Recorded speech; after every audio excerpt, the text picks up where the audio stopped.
Hi, welcome to So It Goes. I am Stacy, also known as Stacy Elston on Instagram. You may know me from the Stress Knits Yarn podcast, or as the Diary Behind Stress Knits Yarn. This is a little different. So if you're not into sewing, totally cool. If you are returning to this channel for this sewing content, thank you so much. I'm really nervous about this because I have no idea what I'm talking about, but I think that's kind of the point of this. But if you are new to the channel, hi, welcome.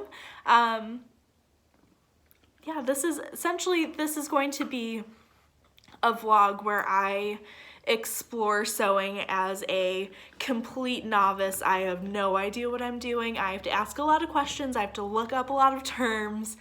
No idea what I'm doing. I've made 2 things. No idea what I'm doing.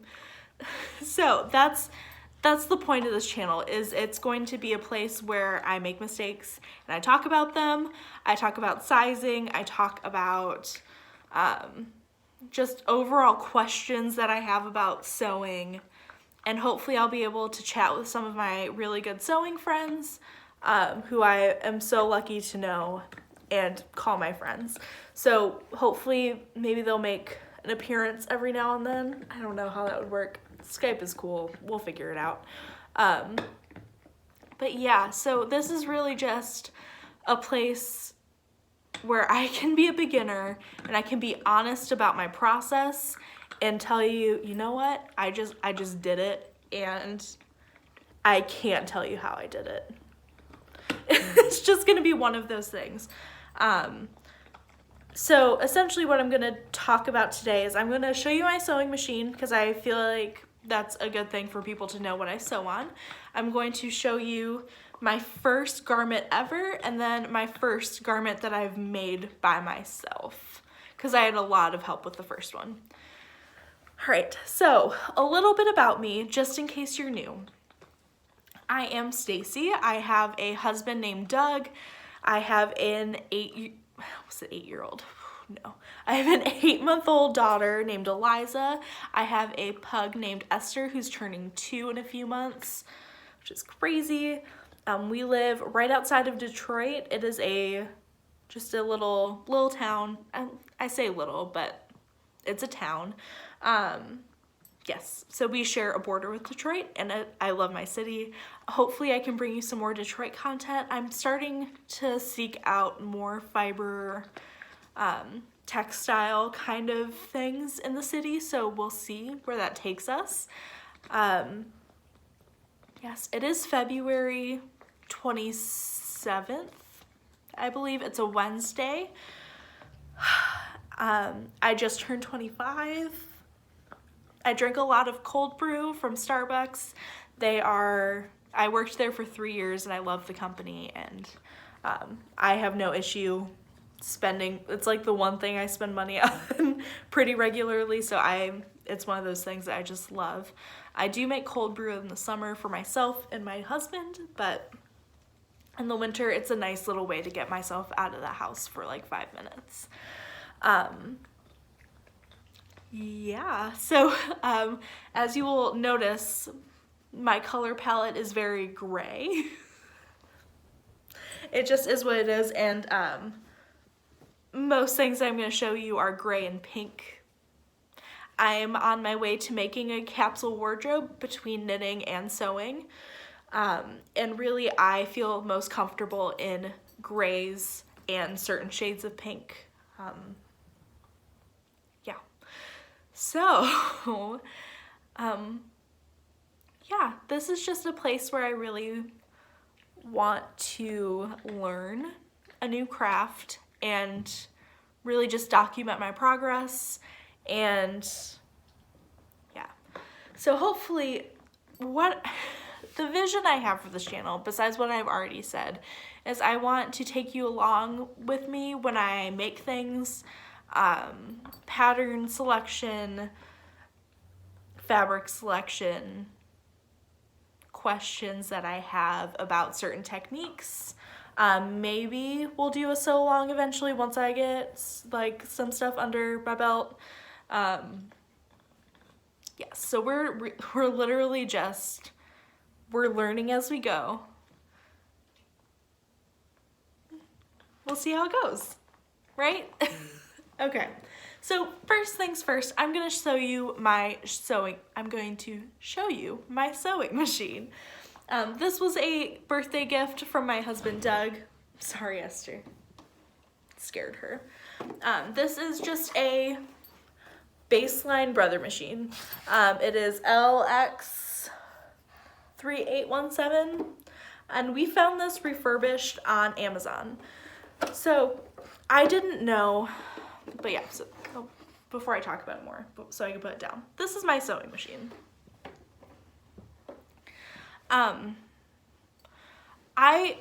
So this is, when I start a craft, I like to start with pretty baseline things because I don't know if I'm gonna like it in a year. I didn't buy nice yarn or needles until about a year into knitting. But again, I don't think you need to spend money on a craft for it to be good. But for me, a sewing machine is a sewing machine. I'm not a seamstress. I'm not going to be making a garment a day. I don't need a serger right now. I just need something that will put two pieces of fabric together and create a seam, and also could do a buttonhole because buttons are important. Yeah, so we found it refurbished. It was under $60. It's a very affordable sewing machine, and I'm very excited about it. And I've sewed a garment. That's essentially two garments if we're being realistic, which I'll share with you in a little bit.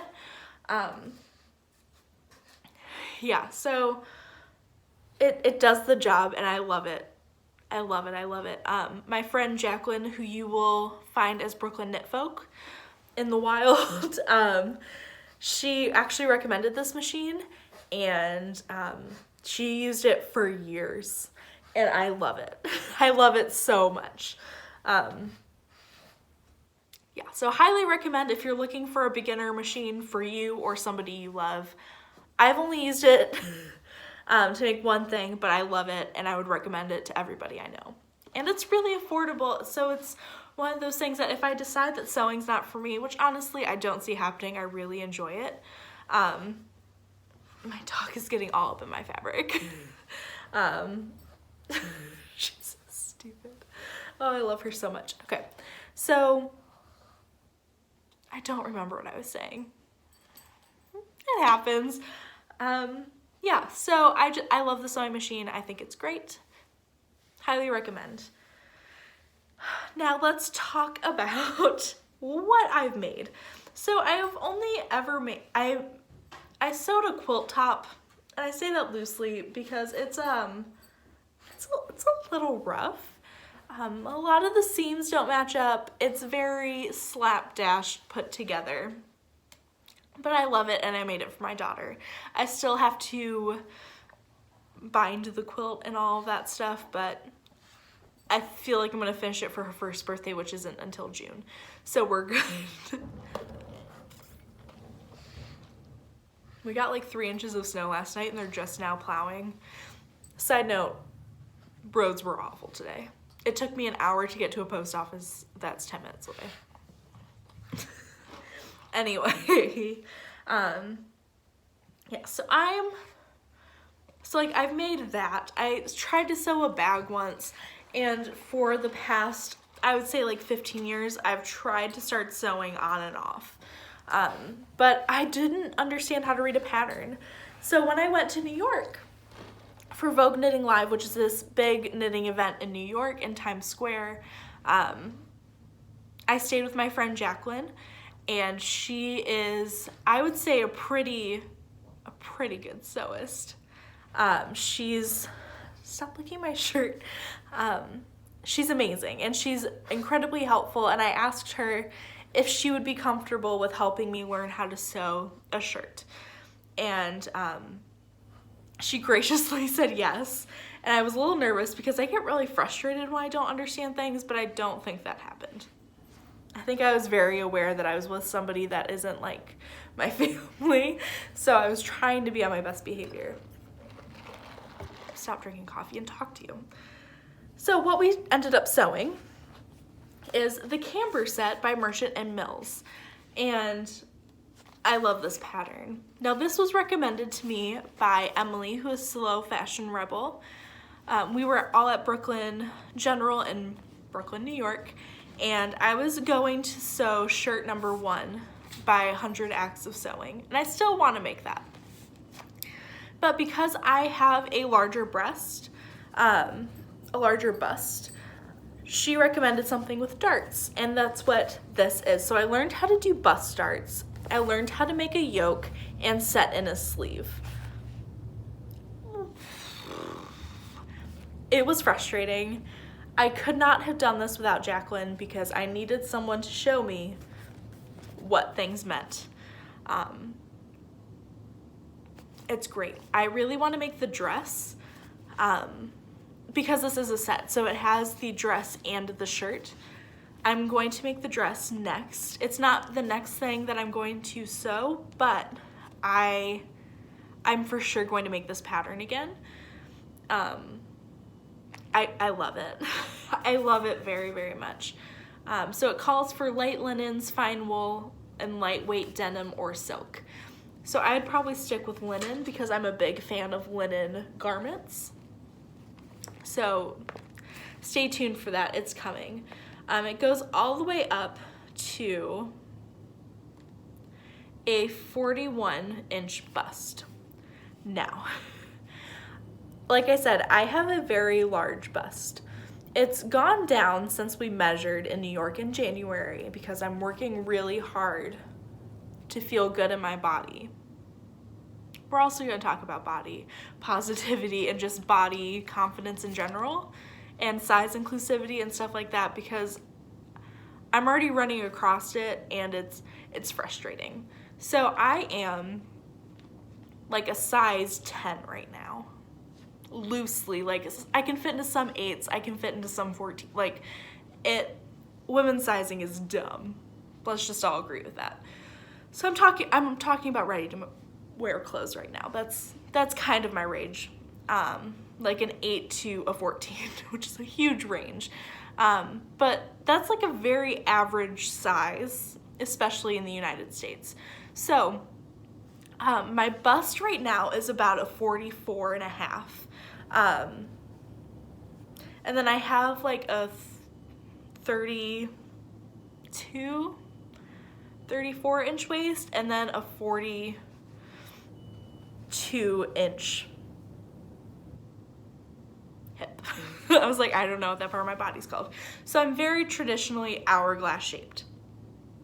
Now, this only goes up to, it's a UK 18, which is a 41 3/4 inch bust.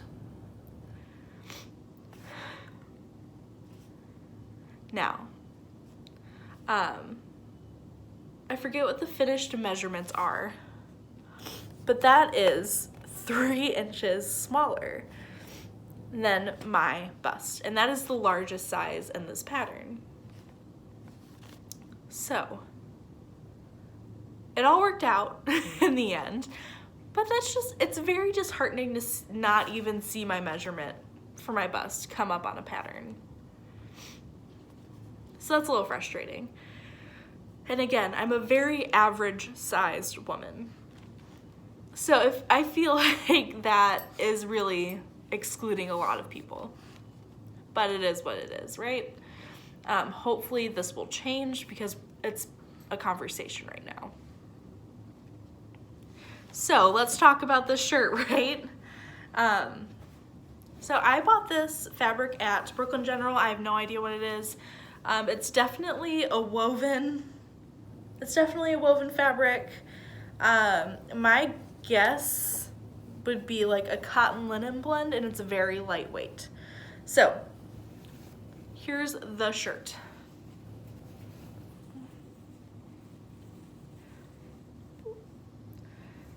So there are the bust darts right there. the set-in sleeve, which I am incredibly proud of.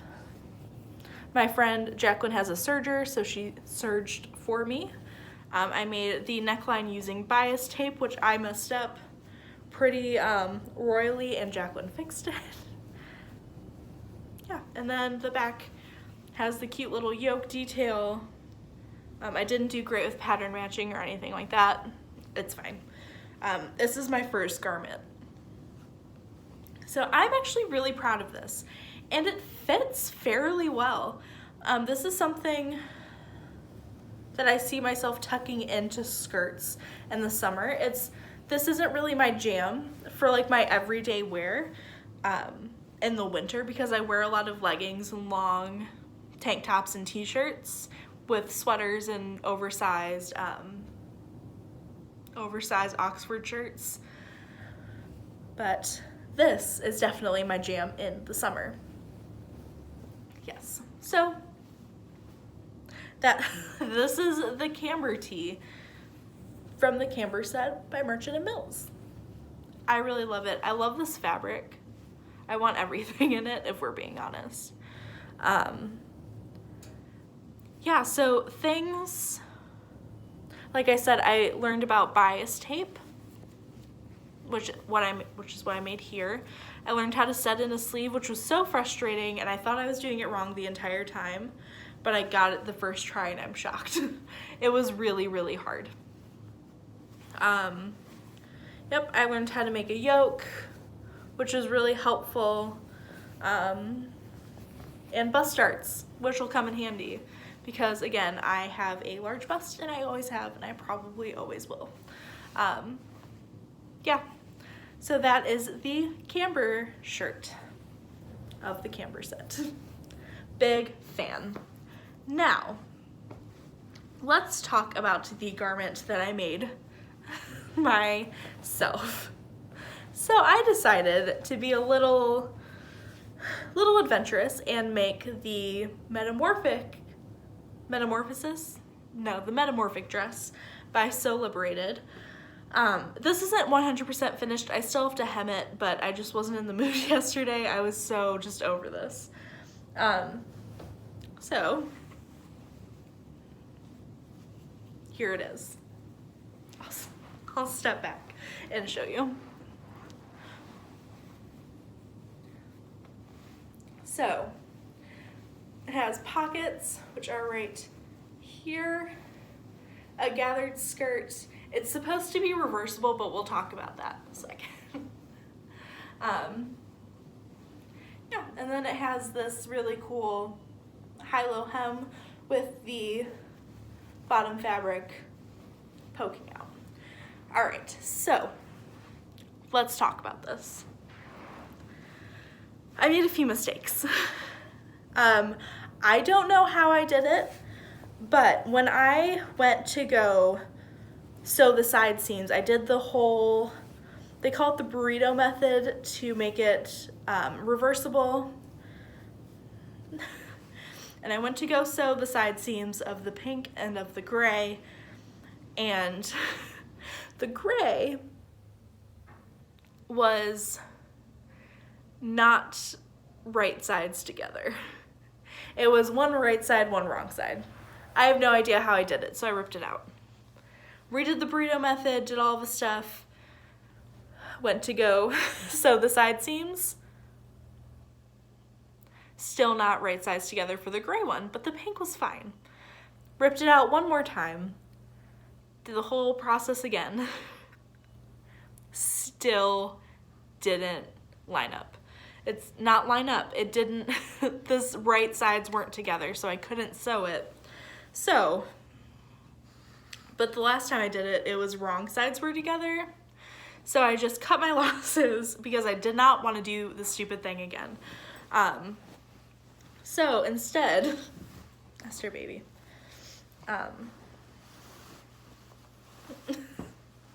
what should be a reversible dress is not. And the wrong sides were together, so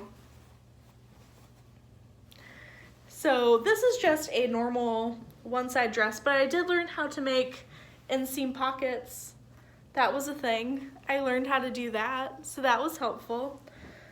So that was one mistake that happened, and it was really frustrating, but I kind of came to terms with it because I tried it on, and I think it's too big for me.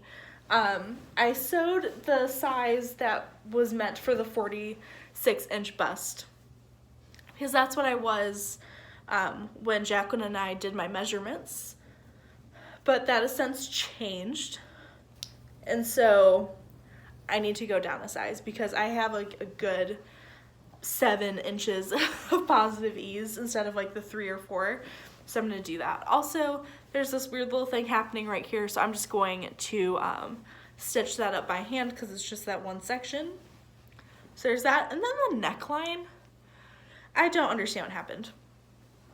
So the instruction was to pin and stitch the neckline. So I pinned and stitched the neckline, and then there wasn't a finished edge.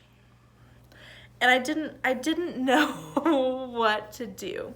So instead, because I decided this was not going to be reversible, I literally just folded and stitched this.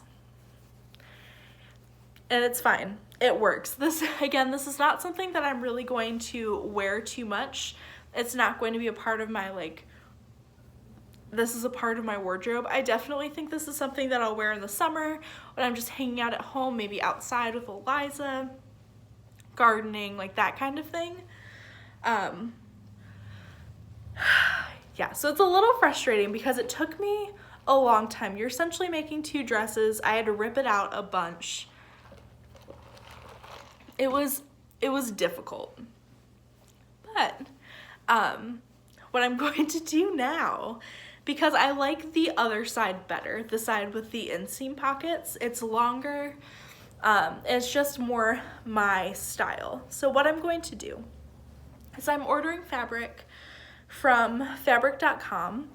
I need to find a local fabric shop, but all that I've found are just quilter shops, and they don't have apparel fabric.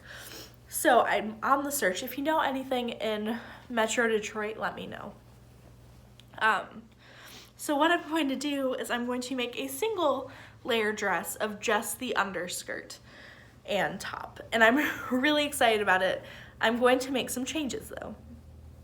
So the changes that I'm making the strap thinner. These come off my shoulder and it looks really bizarre, and it also makes this part of my body that I'm like super self-conscious about because pregnancy gave me like this double chin thing that I am very self-conscious about. And so yeah, so I'm probably going to make straps more like this.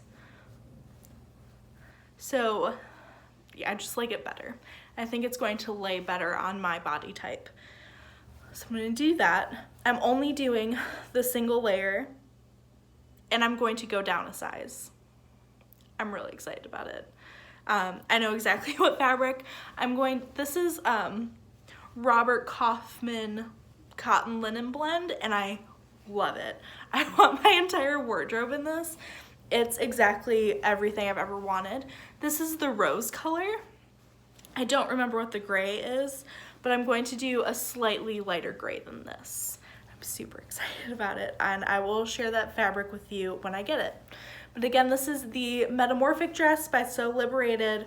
I love it. It's gonna be a really great in the yard kind of dress. I'm actually really proud of it for my first, I did this by myself. I'm really proud of this. So next is what I'm planning on making. So I have this huge laundry list of what I want to make. And at the top is the Hinterland dress, also by Sew Liberated. I don't have the pattern with me because I have the PDF. It's actually in a roll over there. For PDF patterns, I use PDF plotting. It's amazing. I got my patterns in less than 3 days. I think it might have only been 2.